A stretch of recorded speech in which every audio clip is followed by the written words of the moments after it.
Welcome everyone to Fundamentals of Kabbalah and Chassidut. We are continuing our series on War and Peace in Jewish tradition. Tonight, we are going to be looking at many different aspects of Mashiach, the greatly anticipated Redeemer, Mashiach, and we're going to delve into many different aspects, different opinions, different traditions about Mashiach. And I can't say I ordered it in a specific way. I just wrote down notes and I'll present them according to how I wrote them down. They're not in any really specific order. So I want to start with, and many of these concepts will be familiar to people, and hopefully we can reveal even newer insights.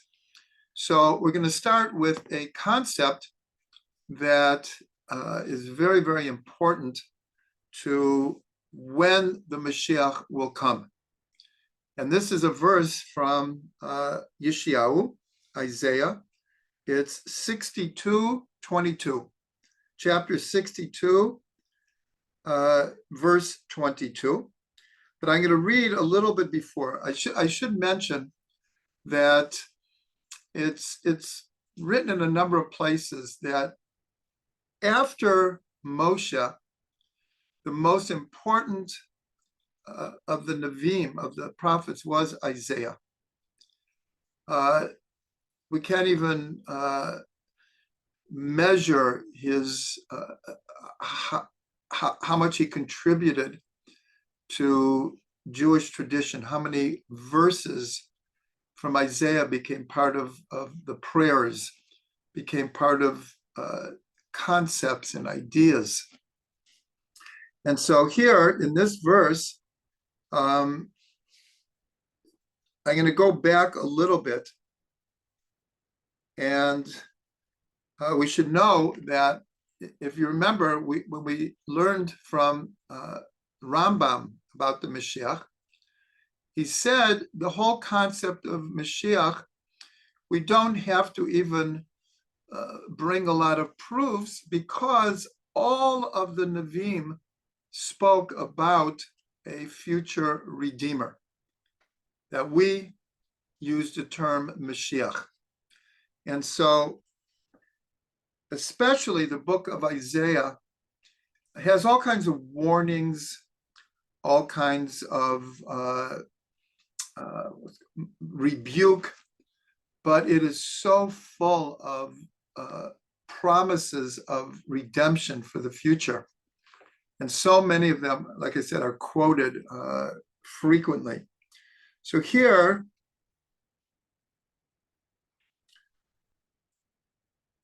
I'm just going a little bit before the verse I want to get to. So he says like this: the sun shall be no more thy light by day, neither for brightness shall the moon give light to you. But God shall be to you an everlasting light, and your God your glory. The sun shall no more go down, nor shall the moon withdraw itself. For God shall be your everlasting light, and the days of your mourning shall be ended.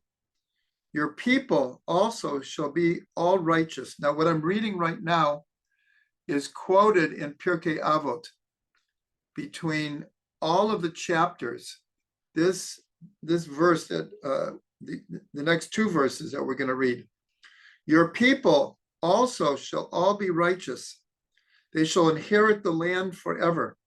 They shall be the branch of my planting, the work of my hands, that I may be glorified. This comes between every chapter of Pirkei Avot. The least one shall become 1,000, and the smallest one a strong nation. And this is the part I want to get to. I, God, will hasten it in its time. The Ita Achishena, In its time, I will hasten it.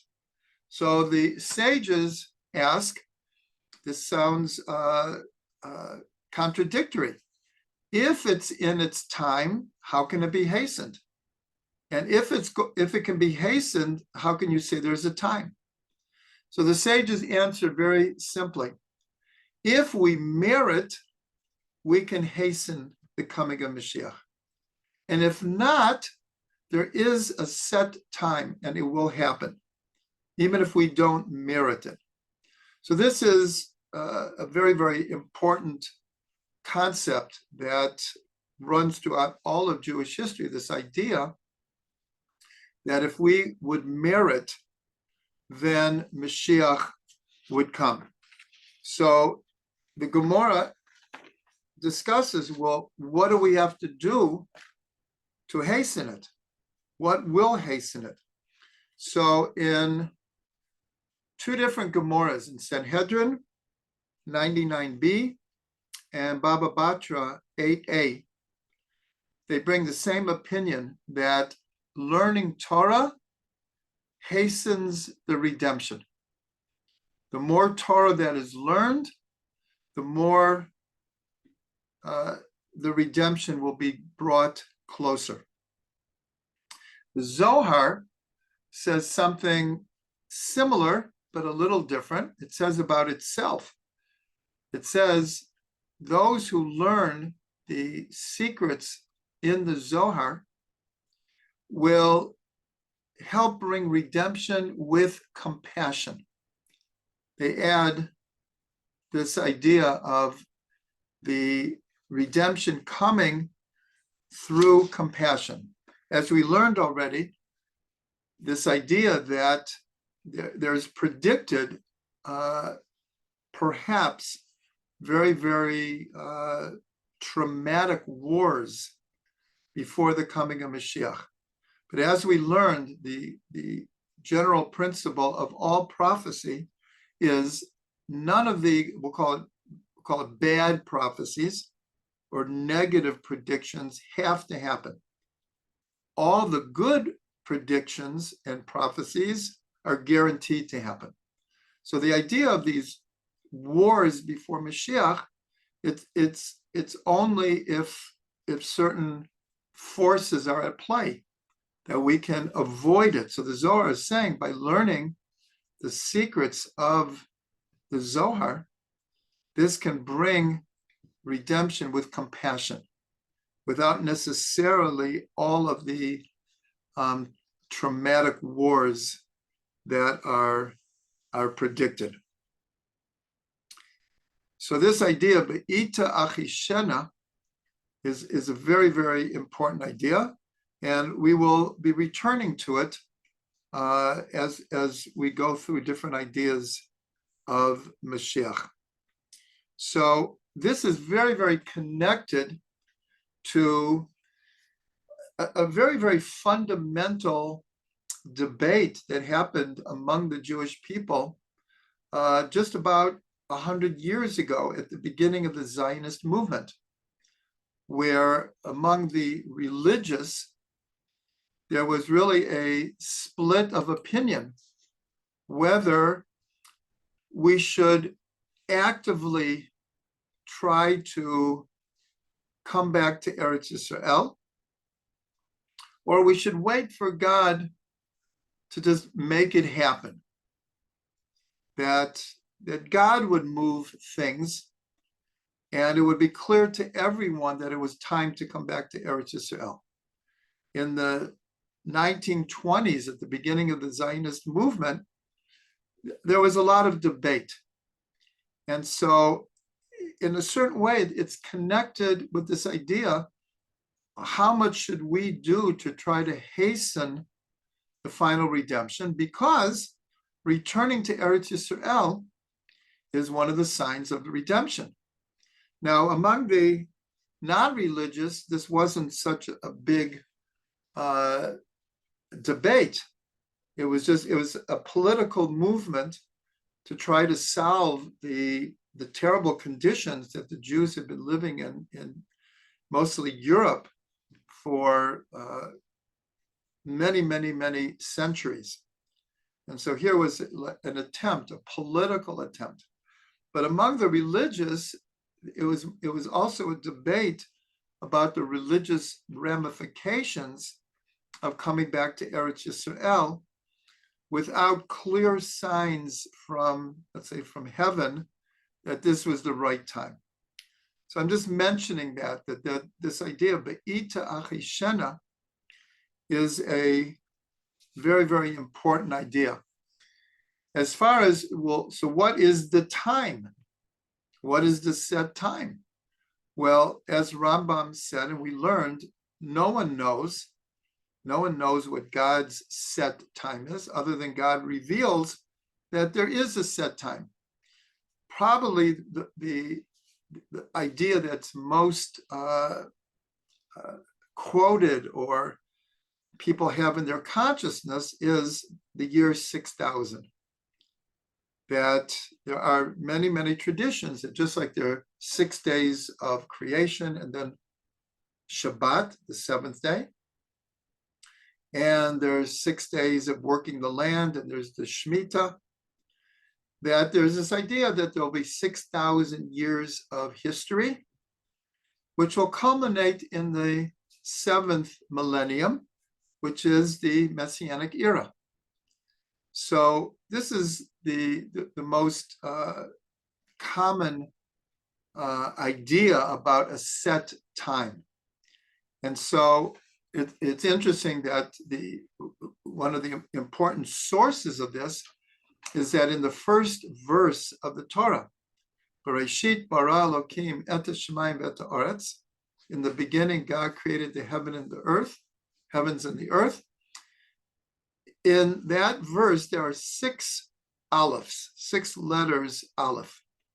And we know that aleph also means elef, 1,000.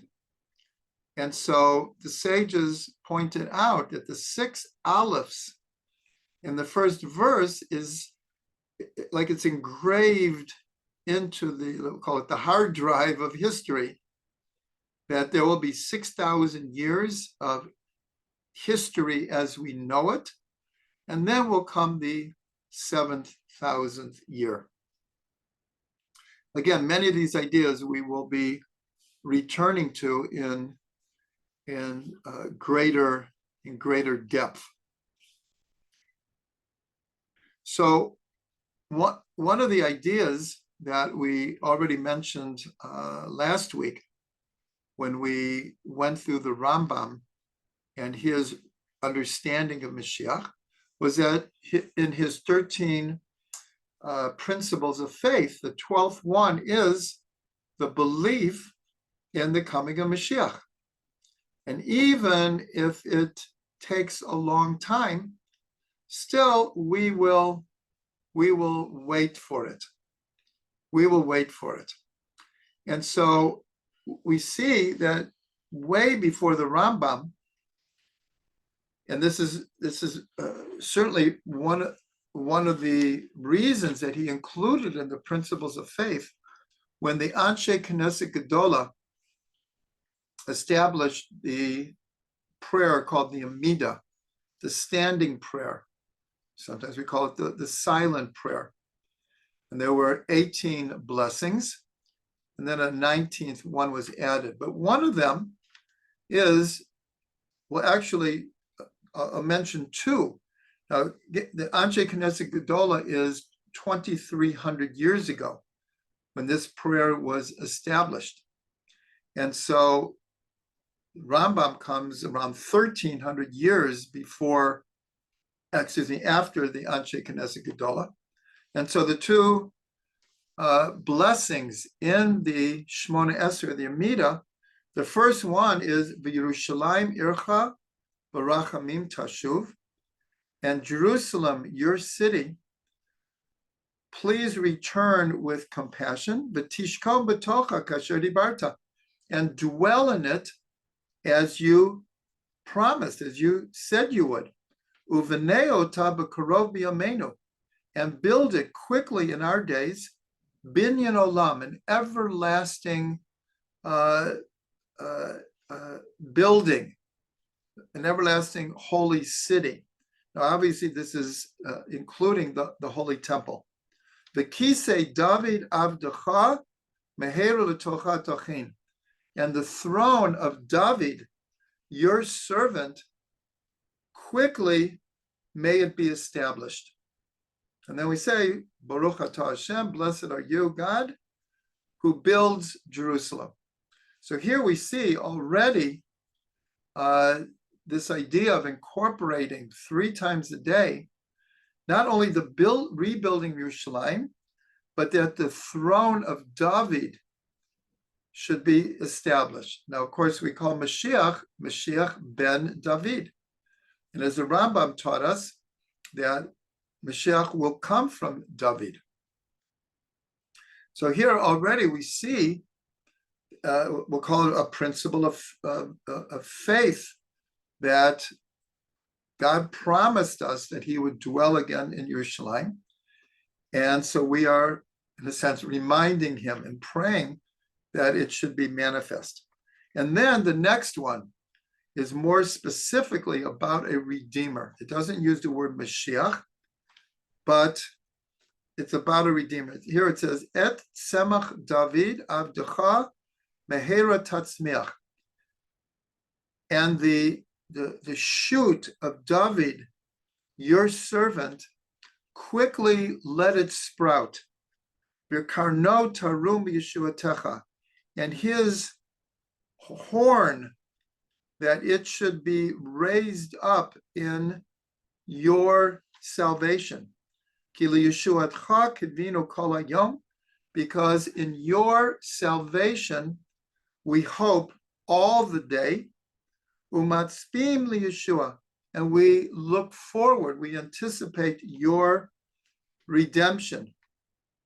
Baruch atah Hashem, blessed are you, God, matzmiach keren Yeshua, who will make sprout the horn of redemption. The horn here is very connected to the shofar. And we have this tradition that when Mashiach comes, there'll be the sound of what's called the great shofar, shofar gadol, lecherutenu, for our freedom. So here we see this idea of going all the ways back to the establishment of the prayers as we know them today, mentioning in both of these blessings the idea of the sprout of David to be reestablished and to bring salvation and redemption to the world. Also in our prayers every day in the Aleinu, we ask God, L'takein olam b'malchut shakai, to rectify the world in the kingdom of God. This is in the Aleinu. We say it 3 times a day. And here I just want to point out that the Aleinu ends, V'ne'amar v'hoya l'Hashem l'melech al kol ha'oretz v'yom hahu yeh Hashem echad u'shmo echad. That in the future, God will be king over all the earth, and he and his name will be one. And so the Aleinu is a very messianic prayer. We end every prayer service with the Aleinu. And so every day, this idea of praying for rectification of the world. So this is very connected to the whole concept of Mashiach, because when Mashiach comes, this begins what we call the rectification of the world and the revelation of God, just like we just read from Isaiah, that the light of God in the Messianic era will be palpable. The human consciousness will change so dramatically to be able to integrate and be a proper vessel for the light of God. So the idea of Mashiach and Tikkun are intrinsically woven together.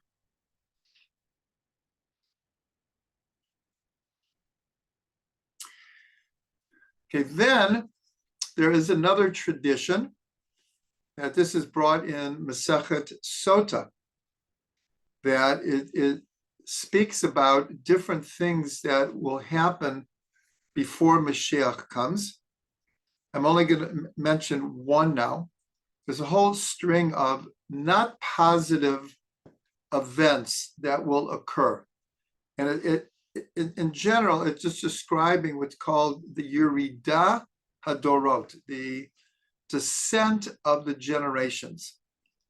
In other words, we'll say almost paradoxically, ironically, the closer we get to Mashiach, the more the world will be in desperate need for Mashiach because of a huge descent of morals and ethics and what's called derech eretz, just pure manners between peoples and generations.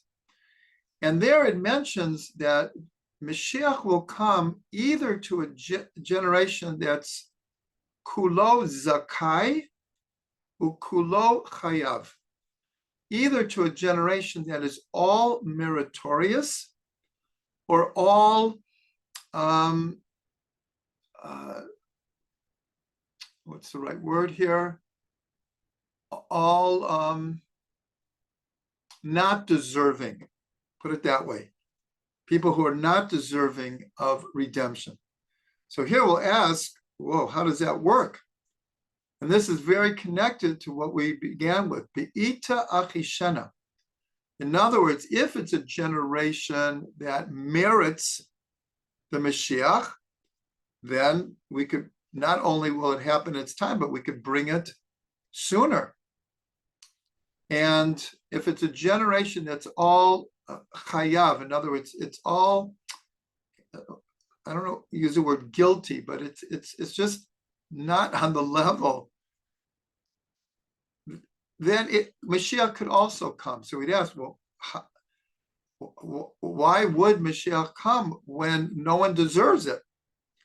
And so this is connected to the tradition that we have, that when we were in Egypt, we had, because of the the slavery and the oppression and the pressure and the influence of Egyptian society, Israel had fallen to the 49th level of impurity. And the Midrash says that God acted then because symbolically, if we would have fallen to the 50th level of impurity, as it were, God would not have been able to pull us out of there.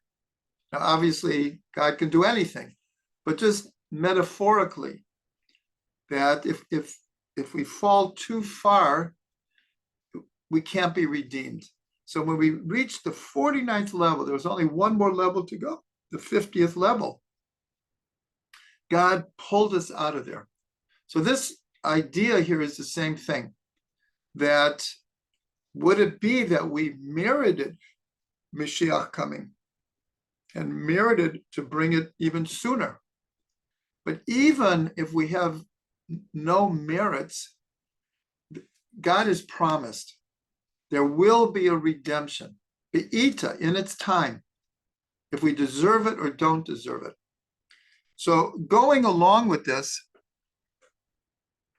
there is this idea that we discussed last week, and we'll go into it a little bit more now, is that the question is, how miraculous will the coming of Mashiach be? If you remember, we learned that Rambam held that it will come in a natural way. It will be part of the historical development, part of politics, just natural development will lead to Mashiach coming. And others hold it will be far more miraculous. And so there's two different prophecies. One says that the Redeemer will come from the clouds in the sky. It will come miraculously. He'll be revealed through miracles. And the other one is he'll be coming. This is a very well-known metaphor, that he'll come riding on a donkey, meaning not in a miraculous way. He'll come, but it won't be in a miraculous way. And so this is put together with this idea of be'ita achishana. If we merit to bring it sooner, if it's a generation that has many merits, the more merits we have, the more miraculous the revelation of Mashiach will be. And the less merits that we have, then it will be less miraculous. And most of the commentators subscribe to this idea, this explanation of having one verse saying Mashiach will come like a miracle from the sky, and the other riding on a lowly donkey. So the Rambam, interestingly enough, in what we learned last week in Mishnah Torah, so he very much emphasized this idea of Mashiach coming in a natural way. And he even quoted the opinion of Shmuel that the only difference between before Mashiach comes and afterwards is that Israel will no longer be under the subjugation of the nations of the world, which will be a huge change. So we could say it's natural, but when we think about Jewish history and everything we've been through with the Babylonians and the Assyrians and the Greeks and the Persians and the Romans, and go through communities around the world that we've been under the subjugation of the nations. And even now, it's Israel is under constant, like under a microscope, and everyone knows what happens at the United Nations when votes are brought up. And it's almost like the only thing the United Nations has to discuss is Israel, as if there's no other problems in the world. So that's what Rambam brings, that the only difference will be that will no longer be under this subjugation. But as we said, that would be a huge, huge change. We could even call it a miracle, But that's what Rambam says in the Mishnah Torah. But in his day, and like many generations, there were false Mashiachs, different people who would pop up and either declare they were Mashiach, or other people would think they're Mashiach. And so the Rambam wrote a famous letter to the people of Teiman, of Yemen, about this whole matter of Mashiach and false Mashiachs. And there he actually gives over this idea that he also subscribed to this idea that if we would merit, Mashiach would come in a more miraculous way.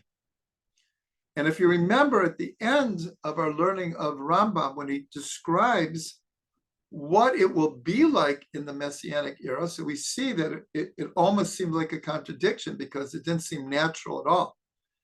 Human consciousness would change so dramatically. There'd be no more war, no more competition, no more hatred.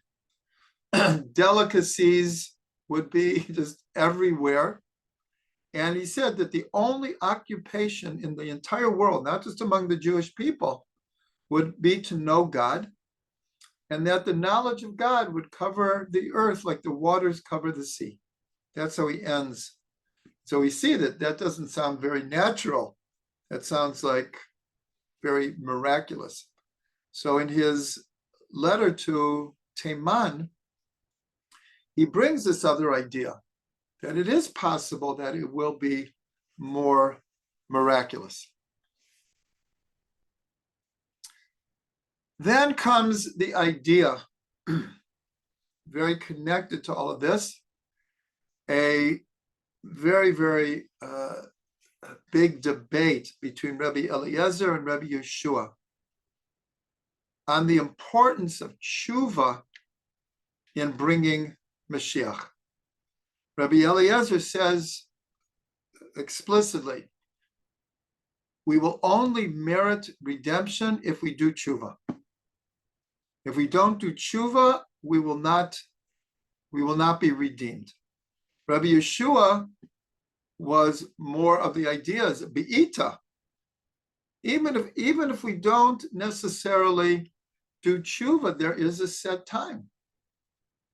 And they go back and forth, and Rabbi Yeshua even agrees with Rabbi Eliezer that we do have to do tshuva.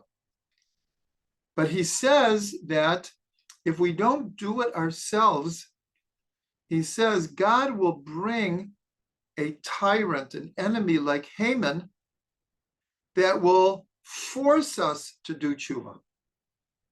In other words, he would almost agree with Rabbi Eliezer. It would be better if we did it on our own and bring the redemption. But even if we don't do tshuva, God will put us in a position that we have to do tshuva. That's the whole story of the Megillah of Purim. But then there are others that, and Rambam says, if we do tshuva, we'll immediately be redeemed.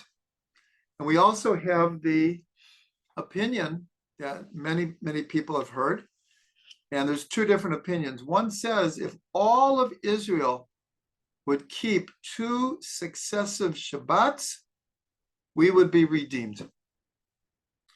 There's another opinion that says if we would keep even 1 Shabbat, all of Israel would keep even 1 Shabbat, then the world would be redeemed. The Jewish people would be redeemed. So here you have a typical thing. Okay, is it 1 Shabbat or is it 2? And so I remember I learned it in the Netivat Shalom from the Slonim Rebbe. I don't think he's the only one to say this. He says it's not necessarily a contradiction, because Shabbat has 2 aspects called Shamor v'Zachor. This is in the 2 tablets of the 10 Commandments. In the first one it says Zachor, and in the second one it says Shamor, to remember the Shabbat, and the other one says to keep or observe the Shabbat. And this is in the beginning of the beloved song Lecha Dodi on Kabbalah Shabbat. Shamor v'Zachor b'dibur echad. That it's as if God said, guard and remember Shabbat in one word, because it's like one concept, it's 2 sides of the same coin. Zachor is all of the, we'll call it the positive aspects of Shabbat, and the Shamor are all the prohibitive things that we don't do, which actually lead to all of the positive things that we're able to experience. So it's really 2 sides of the same coin. And so the one, you can understand when it says 2 Shabbats. Oh, okay. Okay, my wife always is great with props. Okay, this is a challah cover from a good friend of ours, Chaya Leader, made this, and then my wife made the background around it. But if you see, there's 2 colors of blue here. And if you look carefully, it says 2 different words, Shamor v'Zachor. The darker blue spells Zachor, and both colors together spell Shamor. B'dibur echad, in one saying. This is like so super creative. And thank you, Chaya Leader, for doing that. And thank my wife for making the border around it. So therefore, it doesn't have to be a contradiction. But the idea is, if all of Israel would keep one Shabbat, that would bring Mashiach. And many of you are probably aware that in the last 5 years, there's what's called the Shabbat Project. It started in South Africa. The chief rabbi of South Africa began just in South Africa of encouraging every Jew, doesn't matter, unaffiliated, Reform, Conservative, Orthodox, Renewal, whatever, everyone do something on the same Shabbat. So they picked a date and they tried to get everyone to do something, invite people, do programs, and then it spread all around the world. But really, I think 30 or 40 years ago, there was a similar attempt in the United States. I think it was called Shabbat Around the World. It was a similar idea to get as many people as possible. And I think this last year there was something like, I'm just guessing, something like 2,000 different congregations or organizations that participated in some way, shape, or form with doing something on the same Shabbat.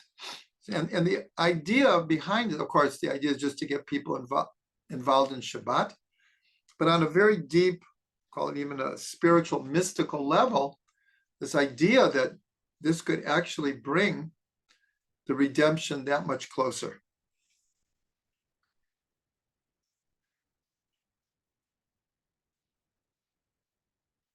Now, I remember talking about a set time. Again, I'm quoting the Slonim Rebbe in Netivat Shalom and Parshat Ha'azinu, where Ha'azinu, it's considered, the Ramban said the entire history of the world and every person's place in it and every generation is included in this song Ha'azinu. And if you look at just the simple words, it starts from the creation and it goes to Israel coming out of Egypt, coming into the land, as it says, growing fat and rebelling. And then the enemies come and destroy the temple. And it's all in Ha'azinu. And at the end, it just ends saying that in the end, God will redeem his people. And it ends like that. And in one of the Torahs from the Slonim Rebbe, he says, in a certain way, this is the highest parsha of the Torah. Why? Because in Ha'azinu, it doesn't say that we have to do tshuva, we have to merit. It just simply says that in the end, even though we rebelled and we ran after idols and we didn't listen to God, but in the end, God will not break his covenant with us and he will keep his promise and bring the redemption.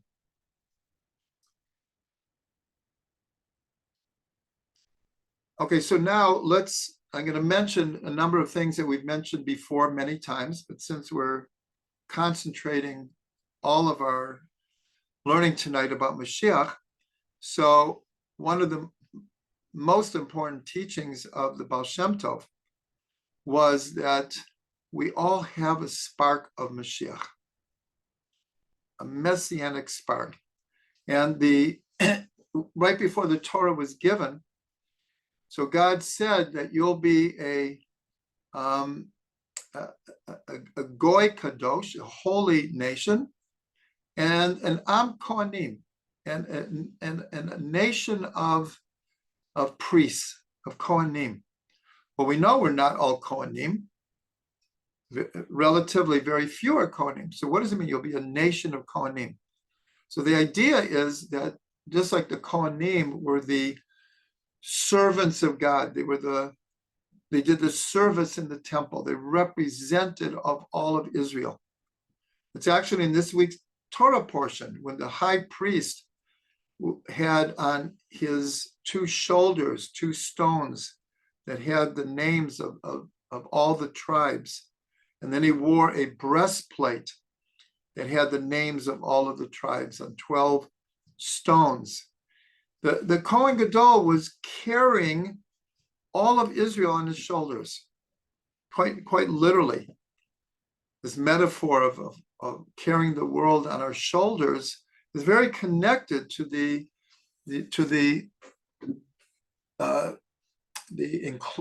clothing of the high priest.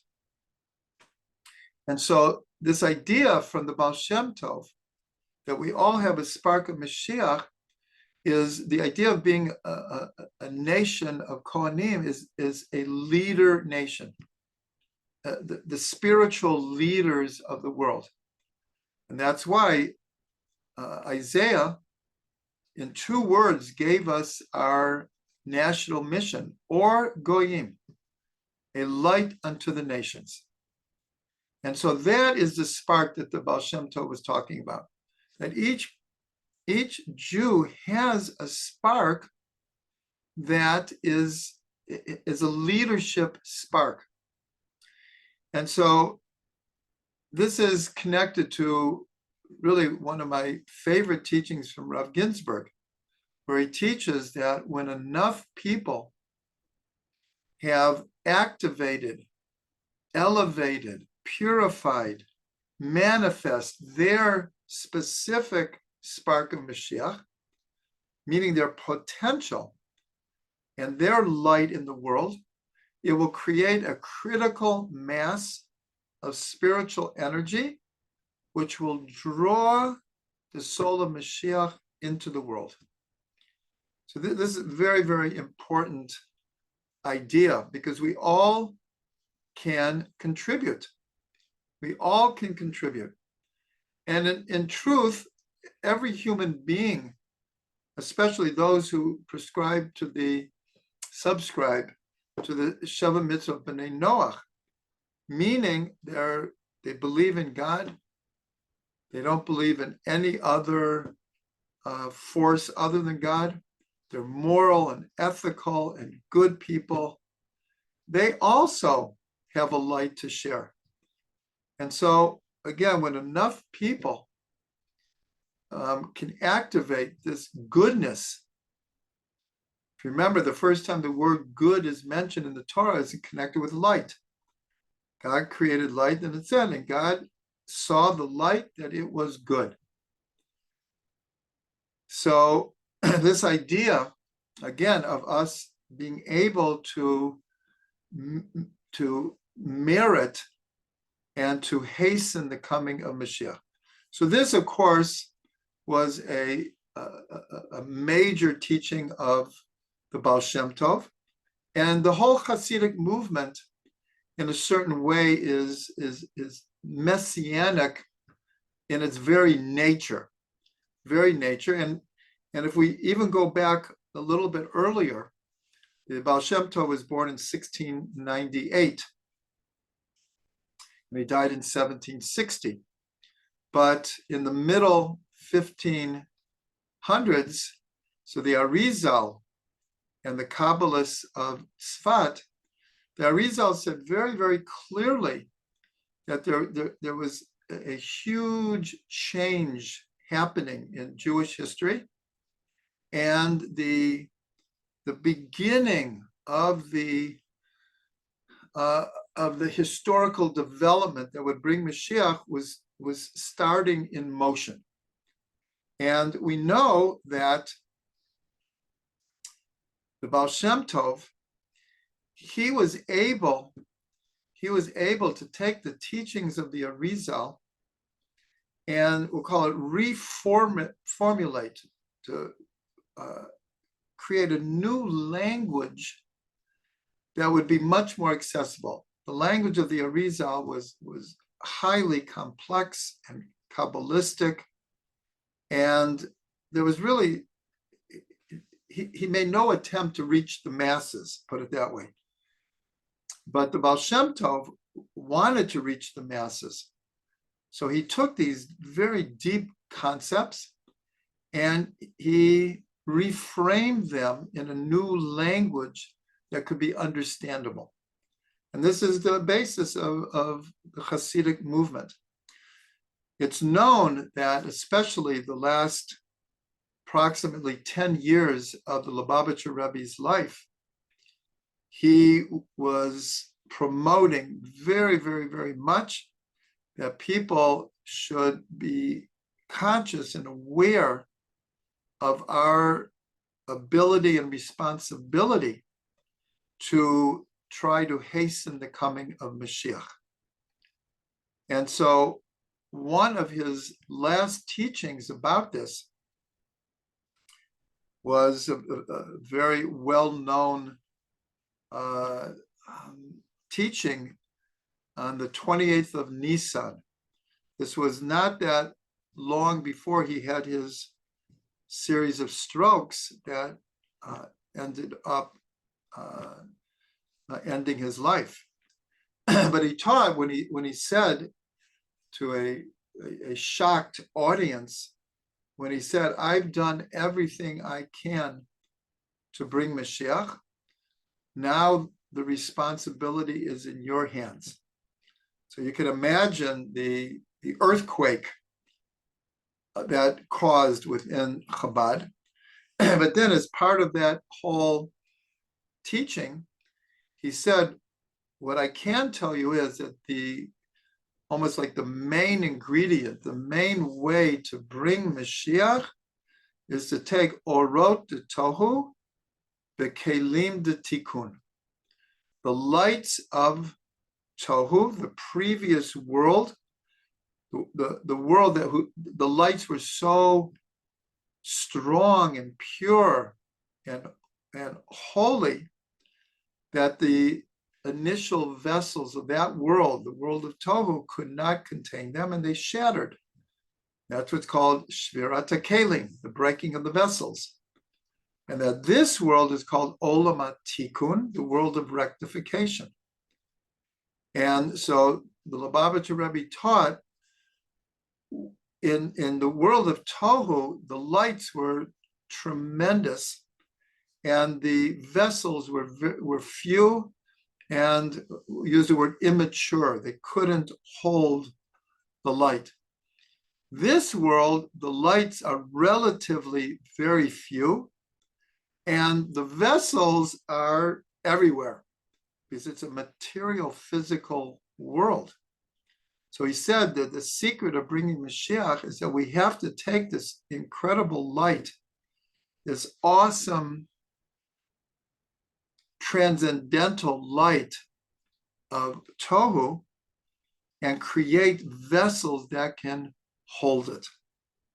So that was the advice of the Lubavitcher Rebbe, that we need more light, but we need vessels that can hold the light.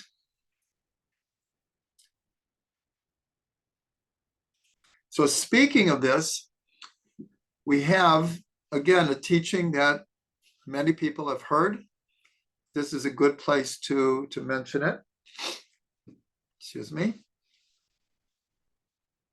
That the Zohar, I already mentioned, the Zohar made two predictions. The Zohar, we don't usually think of it as a prophetic work, but it made two predictions. One was, that we mentioned already, that by learning the secrets and the teachings of the Zohar, we will merit redemption with compassion. And the second prediction it made was more specific, that in the 600th year of the 6th millennium, the well springs of water from above would burst forth, and the well springs of the abyss or the Tahom from below would burst out, and both of them would flood the world, all in preparation for the Messianic era. So the 600th year, why the 600th year? This is connected to the fact that Noach was 600 years at the time of the flood. And so based on that, that's when this, call it prediction, was made. So the 600th year, the sixth millennium, is 1840. Because right now we're in 5784. So 184 years ago, it was 1840. Many people interpret, though, that just like when we have a birthday, when someone is 1 year old, they have finished 1 year already. Now so the whole year, they're 1 year old, but they're really in their second year. And the same with every year after that. So in a certain way, 1840 was the end of a 100-year period that started in 1740. So let's just look quickly what happened between 1740 and 1840. The upper waters, these are the spiritual waters that the Zohar was predicting would flood the world. And the lower waters, this is secular knowledge, scientific advancement, technology. So 1740 is right around what we call the beginning of the Industrial Revolution.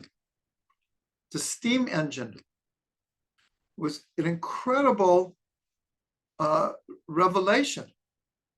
And by 1840 is the beginning, and then you had steamboats. Transportation changed dramatically. By 1840, you had trains. By the end of the 1800s, you had telegraph, Morse code, telephone, the beginning of 1900s, airplane. And then by the 1960s, you have computers, you have spaceships, you have the whole technological revolution, the whole communications revolution.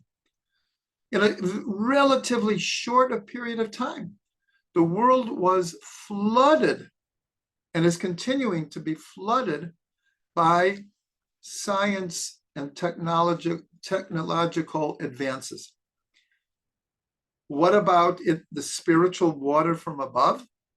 As we mentioned already, the Baal Shem Tov was born in 1698, and he revealed himself in 1734, when he was 36 years of age.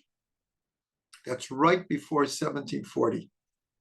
And so the revelation of Chassidus represented, until then, Kabbalah was a very secretive, hidden, guarded body of wisdom. The Baal Shem Tov, understanding that we were at the beginning of the Messianic era, so he broke it open. And that's why when he had a vision of the Mashiach, he had what's called an Aliyat Neshama on Rosh Hashanah, and he was in the presence of the soul of Mashiach, and he asked him, when are you coming? And I'm going to backtrack here, because when we were talking before about what would bring Mashiach, so the Baal Shem Tov asked, when is the master coming? And what he was quoting was one of the sages from 1800 years before the Baal Shem Tov, who Yeshua ben Levi, who also found himself in the presence of the soul of Mashiach. And he asked him the same thing, when are you coming? And the Mashiach said, Hayom, today.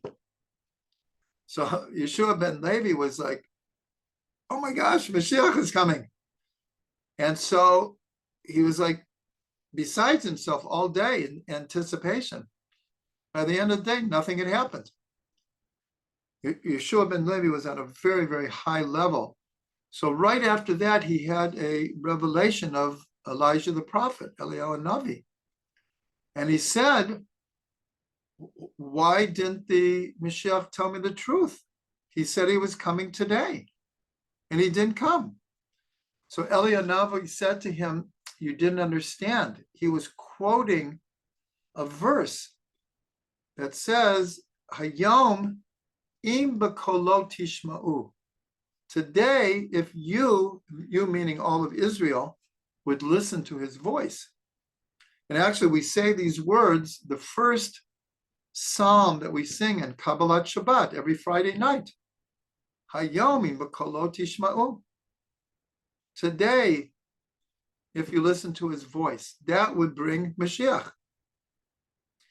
So the Baal Shem Tov asked the same thing. When is the master coming? But this time the Mashiach said, he said, when the well springs of your teachings reach the farthest reaches. And that was the inspiration for the Baal Shem Tov to publicize the inner dimension of the Torah to the farthest reaches. So this idea in the Zohar is very important just to understand what's happening in the world, that we are actually living through this flood from above and from below. And as the Zohar said, all in anticipation for the coming of Mashiach.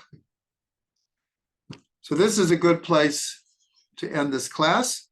We are going to continue next week with more about Mashiach. And again, just to remind everyone, the reason that we are concentrating now on Mashiach is because in a whole series about war and peace, so Mashiach represents the culmination of history as we know it, and a culmination of generation after generation, millennium after millennium of war.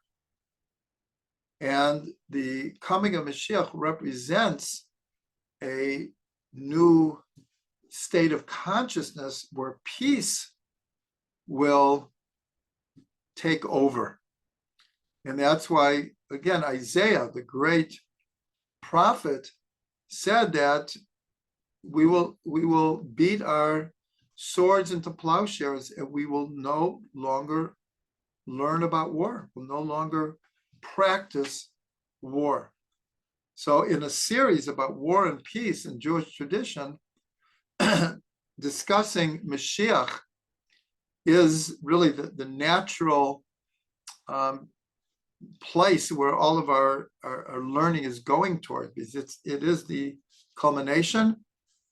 And the bracha is that we see the culmination. Right now, we're involved in a very real war. And Bezrat Hashem, this will bring us not just a little closer, but in huge steps towards the eradication of evil and the full redemption of the world.